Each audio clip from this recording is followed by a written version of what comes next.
কিভাবে আমি বেগুন দিয়ে ইলিশ মাছ রান্না করি আজ তোমাদের সাথে সেটাই শেয়ার করবো। প্রথমে বেগুনগুলোকে লম্বা লম্বা করে কেটে নিয়েছি। তারপর কড়াই গরম করে তাতে সর্ষের তেল দিয়ে লবণ আর হলুদ মাখানো মাছগুলো দিয়ে দিলাম। হালকা করে ভাজবো, ইলিশ মাছটা বেশি ভাজি না, অন্য সব মাছ বেশি ভাজলেও ইলিশ মাছটা কিন্তু বেশি ভাজা যায় না। মাথা আর লেজাগুলো আমি দিয়ে নেবো, শুধু দাগার পিসগুলোই ইউজ করলাম। তারপরে সেই তেলে কালো জিরে ফোড়ন দিয়ে বেগুনগুলোকে ভালো করে ভেজে নেব। প্রায় 70% বেগুনগুলো কুক হবে এমনভাবে ভেজে নেব। তার মাঝে দিয়ে দিয়েছিলাম লবণ আর হলুদ। আর এদিকে বেগুন ভাজা হতে হতে আমি একটা মশলা রেডি করে নিচ্ছি, সর্ষে, পোস্ত আর কাঁচা লঙ্কা। তোমরা কে কিভাবে বেগুন ইলিশ বানাও আমায় কিন্তু অবশ্যই জানিও, আর আমার মতন করে কেউ বানাও কি না সেটাও কমেন্ট করো। মশলাটা বাটা হয়ে গেছে, এরপর আমি বেগুনের মধ্যে মশলাটাকে অ্যাড করে দেবো। বেগুনটাও ভাজা কিন্তু কমপ্লিট।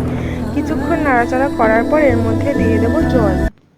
বেশিক্ষণ কষানোর দরকার নেই, সর্ষে দেওয়া রয়েছে ওই জন্য বেশিক্ষণ না কষিয়েই জল দিয়ে দিলাম। এবার ফুটিয়ে নেবো একটু। মোটামুটি ফুটানোর কিছুক্ষণ পর কিন্তু মাছগুলো দিয়ে দেবো। আর বেগুন আর ইলিশ মাছ দুটোই নরম, এগুলো রান্না হতে একদমই টাইম লাগে না। রান্নার শেষের দিকে কিছুটা কাঁচা লঙ্কা, কাঁচা সর্ষের তেল অ্যাড করে দিলাম।